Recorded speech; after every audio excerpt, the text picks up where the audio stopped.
अस्सलाम वालेकुम viewers, Sabiya health and beauty tips में मैं आपको खुशामदीद कहती हूँ। कैसे हैं आप सब? उम्मीद है आप सब ठीक होंगे।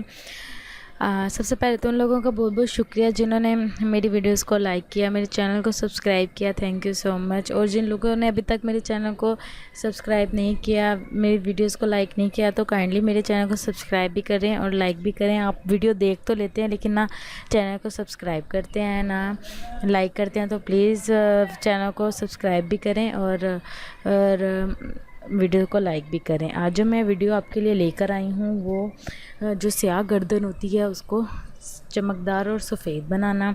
जैसे कि आप सब जानते हैं कि बाज़ औरतें ऐसी होती हैं जिनकी गर्दन बहुत ज़्यादा काली होती हैं। लड़कियों की भी गर्दन काली होती है, फेस उनका वाइट होता है लेकिन गर्दन जो होती है बहुत ज़्यादा सांवली होती है। तो मैं उनके लिए जो है ये टिप लेकर आई हूँ। उम्मीद है कि ये बहुत ज़्यादा उनको अफेक्ट करेगी और बहुत ज़्यादा इनको अच्छे नतीजे देगी। ठीक है, सबसे पहले तो आपने क्लिनजिंग मिल्क ले लेना है या दूध ले लेना है। अगर क्लिनजिंग मिल्क अवेलेबल नहीं है, अगर वो हो तो ज़्यादा बेस्ट है। अगर नहीं है तो दूध लेना है। दूध से आपने 5-1 मिनट आपने जो है अच्छे से मसाज करनी है। मसाज करने के बाद आपने जो है कोई सा भी बाज़ारी उपटन ले लेना है।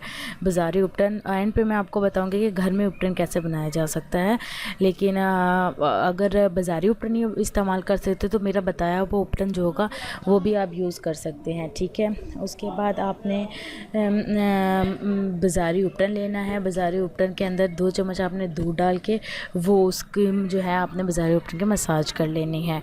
ठीक है, मालिश करनी है। मालिश करने के बाद आपने नींबू का रस लेना है। नींबू का रस रुई में भिगो के वो आपने अच्छे से गर्दन की सफाई करनी है। तो ना उसके सारे मसाम खुल जाएंगे, सारी गर्दन के मसाम जो हैं वो खुल जाएंगे और काली स्याह गर्दन जो है आपकी गोरी हो जाएगी, बहुत दिलकश हो जाएगी इंशाल्लाह।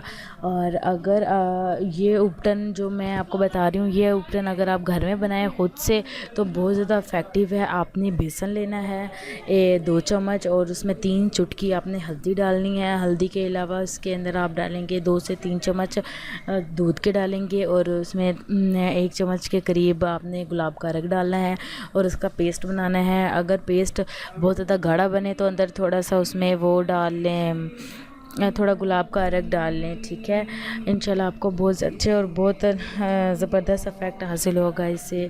और मुझे लाजमी अपना फ़ीडबैक देते रहिएगा। Thank you so much and अल्लाह हाफिज़।